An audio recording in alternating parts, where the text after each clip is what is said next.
எங்களுக்கு திக்காக இருக்கிறாய். அந்த 12வது வந்த பிரார்த்தனையை பாருங்கள். எங்கள் தேவனே, நீ அவர்களுக்கு தீர்ப்பு வழங்க மாட்டாயா? எங்கள் மீது வரு. இந்த பெரிய படையுடன் போராட எங்களுக்கு சக்தி இல்லை. நாங்கள் சிறுபான்மையினர். நாங்கள் உலகத்திற்கு எதிராகவும் ஒளியாகவும் இருக்கிறோம் என்றால் நாங்கள் சாதாரணமானவர்கள்தான். இவ்வளவு பெரிய சமையல் இல்லை என்றாலும் கொஞ்சம் உப்பு போட்டாலே போதும்.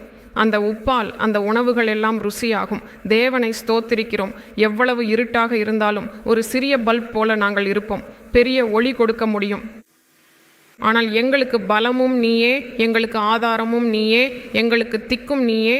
தேவனுக்கு ஸ்தோத்திரம். எங்களுக்கு வேறு திக்குகள் இல்லை, யாரும் இல்லை. நீயே எங்களுக்கு திக்காக இருக்கிறாய். அவர் ராஜாக்களுக்கு ராஜா, பிரபுக்களுக்கு பிரபு, எல்லாவற்றுக்கும் மேலானவர், எல்லாம் வல்லவர், உயர்ந்தவர். அவர் எங்களுக்கு திக்காக இருக்கிறார்.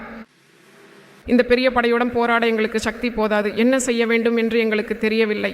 சில சூழ்நிலைகளில் நீ என்ன செய்ய வேண்டும் என்று தெரியாமல் போகும். அப்படிப்பட்ட சூழ்நிலைகளை நாம் பலமுறை எதிர்கொள்கிறோம். தினமும் குடும்ப வாழ்க்கையிலோ வேலை விஷயங்களிலோ சில சூழ்நிலைகள் நம்மை குழப்பத்தில் ஆழ்த்தும். எதை செய்ய வேண்டும் என்று தெரியாமல் இருக்கும்போது நீ முழங்காலில் விழுந்து இறைவனிடம், நீயே எனக்கு திக்காக இருக்கிறாய், உன்னை தவிர எனக்கு யார் இருக்க முடியும் என்று பிரார்த்தனை செய்து புகழ்ச்சி பாட வேண்டும். கீர்த்தனையாளர் இப்படித்தான் பிரார்த்தனை செய்கிறார். 73வது கீர்த்தனையின் கடைசி வரிகளில் நீங்கள் பார்ப்பீர்கள், வானத்தில் உன்னை தவிர எனக்கு யார் இருக்கிறார்கள்? நீ எனக்குள்ளவராக இருக்கும்போது உலகத்தில் எது இருந்தாலும் அது எனக்கு தேவையில்லை.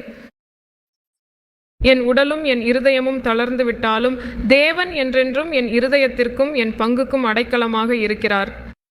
உன்னை விட்டு விலகுபவர்கள் அழிந்து போவார்கள். உன்னை விட்டு விலகி வேறு வழிகளில் நடப்பவர்களை நீ அழிக்கிறாய். ஆனால் எனக்கு தேவனுடன் இருப்பது ஆசீர்வதிக்கப்பட்டது.